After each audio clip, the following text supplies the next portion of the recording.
Hey, this is Jeff, and welcome back to the How to Review exclusively here on the chain.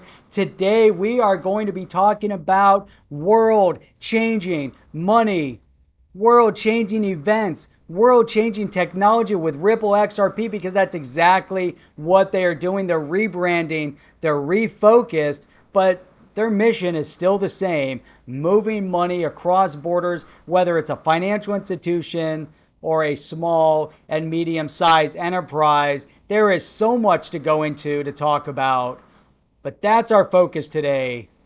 I think we need to get started. And now, the HODL Review with Jeff on the chain. So you wouldn't believe it, but I recorded this video once before, and it was outstanding. I enjoyed every last second of that video. It was amazing, and you guys are never going to see it. So I hope this one turns out just as amazing. The other one didn't have audio. I didn't even notice. No audio. But anyhow, if you enjoyed today's video, hit that thumbs up, hit that subscribe button, because we are getting ready to dive deep into the Ripple XRP open source money world-changing event. That's exactly what it is. There is so much to go into, and there's a new bill that is being proposed, put in front of Congress to actually validate and make the digital signature on the blockchain legally binding. What is that going to have to do with smart contracts? How does that change things? And how is it that right now, with everything that's rolling out with Ripple and the new release of Flare with their smart contracts that are built on the XRP ledger, how is this all relevant to financial institutions, small and medium-sized enterprise, the growth of business transaction, again, the movement of money? It's amazing. It's really, really impressive. So let's dig in here. Let's look up. Let's see what we've got to look at. I want to go through the first thing we're going to talk about. I want to go through this bill. There's a great article on this bill. I think it's worthwhile to dig into it a little bit. And this is our starting point. This was on what? Cointelegraph. Look at all this stuff here. I don't like when all these things come up. But anyhow, this is the SEC standard. So it's good to see some things. But anyhow, so a new bill would legally recognize digital signatures on the blockchain. This is game changing. The fact that it's timely right now, again, with the smart contracts, game changing. Congressperson and Blockchain Caucus co-chair David Schweikert has advanced a bill to make good on the crypto adage, code is law. Now, he's a Republican from Arizona. He's referred and has referred a new bill to the House Committee on Energy and Commerce that, if passed, would recognize digital signatures on the blockchain as enforceable by law. So right now, you can't enforce a smart contract. Smart contract is great. Ethereum. Now with the Flare, you can have smart contracts built on the XRPL. The smart contracts, just like they're saying here, automate transactions or other contractual obligations according to specific preset, pre-specified rules. Now this is great, but up until that point, you needed to have a legally binding contract along with your smart contract to make it legal, to make it legit, to make it enforceable. But this bill, HR 8524, is going to do just that. So we're starting to see more momentum, more bills, more things transact that are actually going to Congress that are really having a direct impact on the regulatory clarity when it comes to digital asset and blockchain. So why do we need digital asset regulatory clarity? Why is it important that right now they're putting a law through? Well, and why is it timely with smart contracts on the XRPL? Well, Ripple is the only company, and I just went into this whole thing like 15 minutes digging into this, but Ripple is the only company right now in existence that is actually working towards solving real world problems that are money related, that are business related, that are banking and financial institution related. That's why their efforts right now are super dynamic, and that's why there's a whole XRP community of people that are saying, man, look at what Ripple is actually doing to impact the world's economy. Why is it the world's economy? Because we're talking about moving money cross borders from Bank A in Mexico to Bank B in England to Bank C in Jordan to Bank D over in Saudi Arabia to Bank E down in Nigeria to Bank F over somewhere in Asia. So there's just so much happening, but that's what it's all about. How do you seamlessly move money with full transparency, make it happen instantaneous within 3 to 5 seconds at extremely low cost? Well, that's what they've done, but that is the world economy. Now, the timeliness of it is the fact that with all these central bank digital currencies rolling around, none of them are interoperable. So having a positive solution already developed in the space that's already working it, to resolve and solve a legacy problem, the legacy problem being fiat currency, the latency and the slowness of moving money right now across borders, all the difficulties it causes in business and otherwise. This is key. Having a smart contract right before this bill proposal that's also interoperable with Ethereum.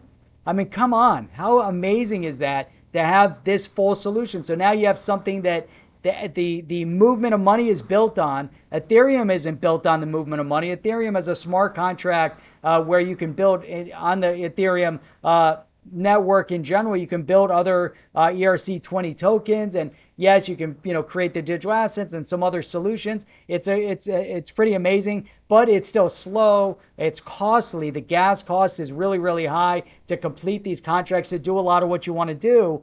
So now you have this Flare, you have their Spark token, you have the smart contracts that are interoperable, built on the XRP ledger for, wait for it, financial institutions, banks, and small and medium-sized enterprise. Who else has that focus? That they've been developing now since 2012 for 8 years with this emphasis. And now you have Congress moving in this direction. You have a driven desire and goal to get regulatory clarity and normalcy, because without regulatory clarity, how are these smart contracts going to get to a point where they're enforceable? Because banks and financial institutions and small and medium-sized enterprise are probably not going to want to tap into them yet if there's no regulatory clarity in the movement of that digital asset. So it's happening though. Things are happening. Things are kicking in. But let's dig in, because a lot of people have critiqued. They've actually critiqued Ripple with their mission, and they're like, oh, it's not that great. They're changing, and if they're changing their solution, you can't change your solution in your business direction every 2 seconds. Well, in fact, Ripple hasn't really changed, or they've adjusted, but they haven't changed and gone in some crazy direction and said, no, we're not about the movement of money. We don't care about financial institutions and remittent payments. Exactly the opposite. What is their mission? This is from yesterday. Ripple's mission in action, broken down. RippleNet. We all know RippleNet. That is the remittance payment solution that incorporates ODL, built on the XRP ledger, utilizing XRP. Boom. It's a huge solution.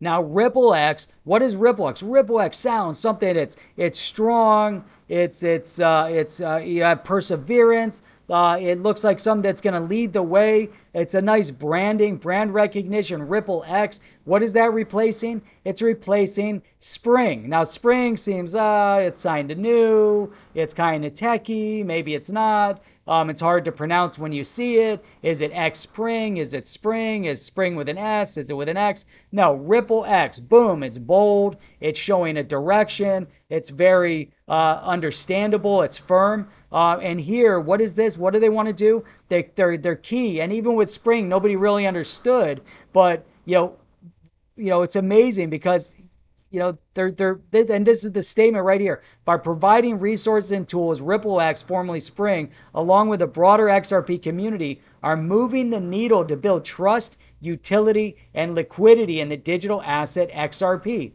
So it's got to be utilized. But the Spring agenda and initiative is now the RippleX initiative. And what is that? Amazing, right? So here it says the key to achieving complete industry transformation is removing the pain and friction that comes with integrating blockchain tech into business and applications.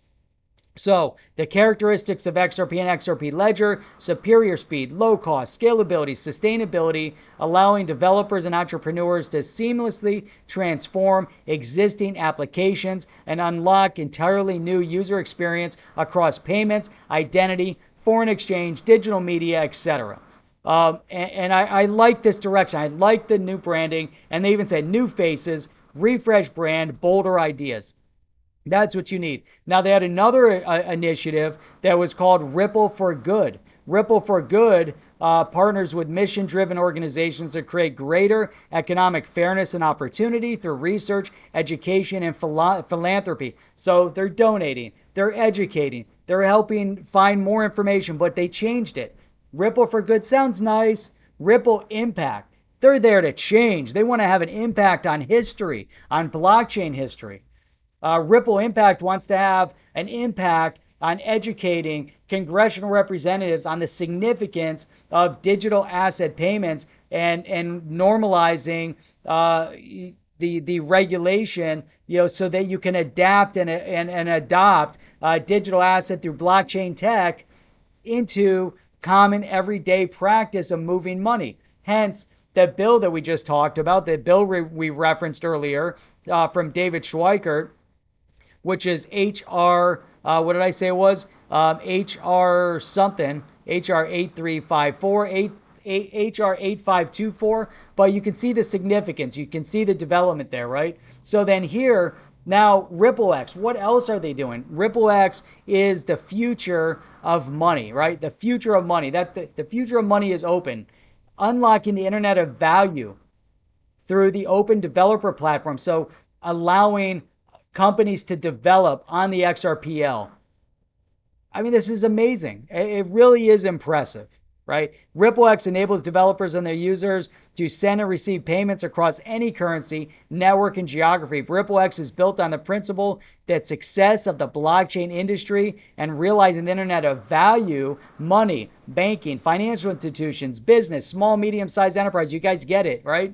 Hinges on how easily these new technologies interface with how the world currently operates, building revolutionary solutions with XRP. So this is the change in direction, the refresh, the rebranding, however you want to look at it, is a force for good. It's positive change. It's actually meaningful. You look across all these other blockchains. Yes, Bitcoin is a store of value. Yes, it has first mover advantage.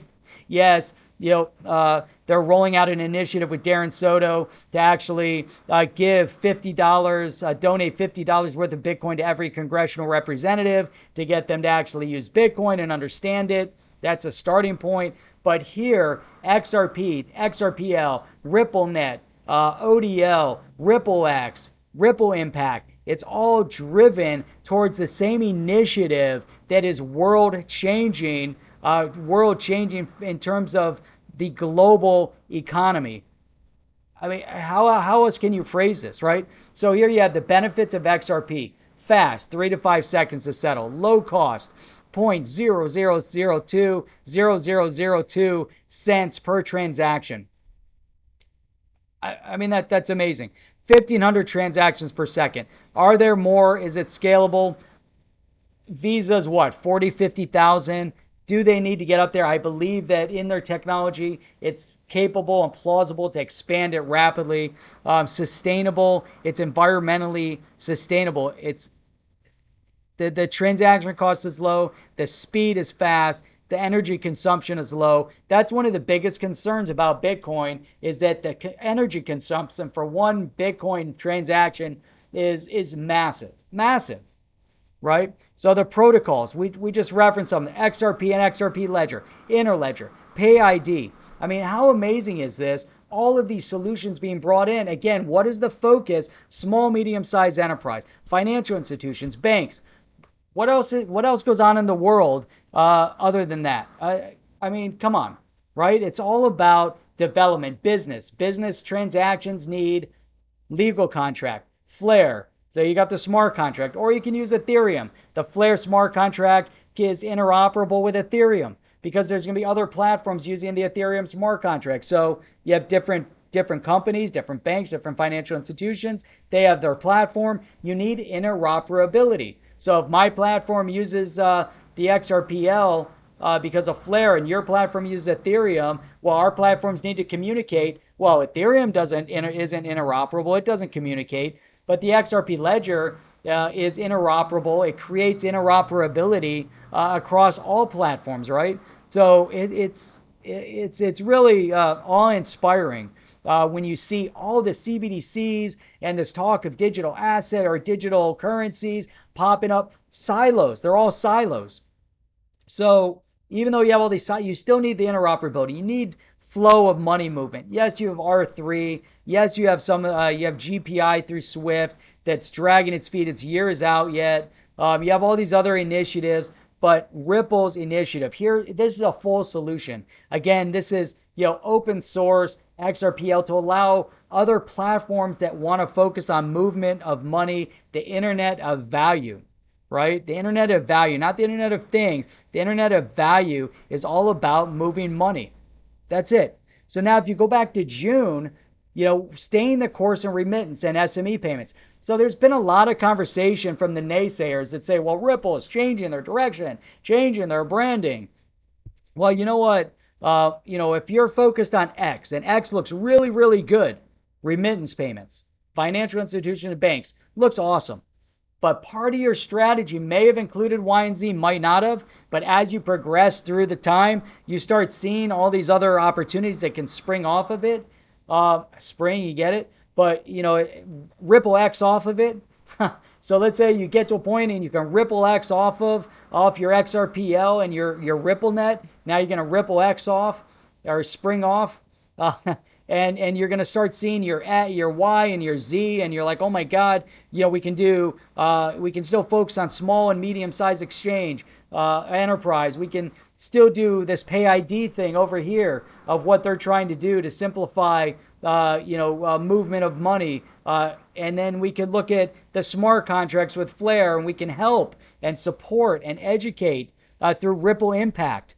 This is what it's all about. So the critique, the criticism, whatever, forget about it, right? But this is really key. I mean, you look at this development, you look at the protocols, you look at what XRP can provide, you look at the future of money is open. It's great. It's awesome. RippleX, this is awesome. And I'm not here like I'm going to want to FOMO the XRP and the hopium. I'm talking about real project. That's why video after video lately, I keep coming back to making videos on Ripple XRP because it's really amazing, right? It seems like, month after month, there's changes within the space. I'm not looking at the price of XRP because everyone always goes back and says, well, all this great stuff is happening with Ripple, but the XRP price is still 24 cents. Hey, you know what? I'm okay with stability. Stability is good. XRPL, the growth in this space takes time. If it goes up in value, awesome. If not, in the meantime, we're having fun talking about it, learning about it. People are understanding the next generation of money, the next generation of banking, the next generation of financial institutions, the next generation of how business is going to be transacted, and your contracts are going to be signed through smart contracts on the XRPL or otherwise. That's what's necessary. Learn about it now because the future is here. The future is here, right? So that's it. I've kept you guys for 18 minutes, 18 whole grueling minutes talking about this stuff. I hope you enjoyed it. I enjoyed it. And this is my second time through talking about it. So to me, it was even better than the first time. You guys are outstanding. Outstanding. So if you enjoyed this video, you guys know what to do. Thumbs up. If you have comments and feedback, leave those below. And then if you're brand new, you know what you got to do with that red button? You have to hit it. You have to subscribe, and then you have to hit that little bell notifier to make sure you guys get notifications every time we post videos. We're posting videos on this channel. We're doing live streams Saturday mornings, Sunday evenings, and wow, it's great. There's so much more. We've got more videos planned. We're going to get to them. You're going to watch them too with us. We're all going to enjoy together, and I'll look forward to seeing you on the next one. Let's get out of here. Let's find our outro. Here we go. Let's cut it off before the 20-minute mark. Are you down with OTC? Please like, subscribe, and click the bell to be notified when the next video drops.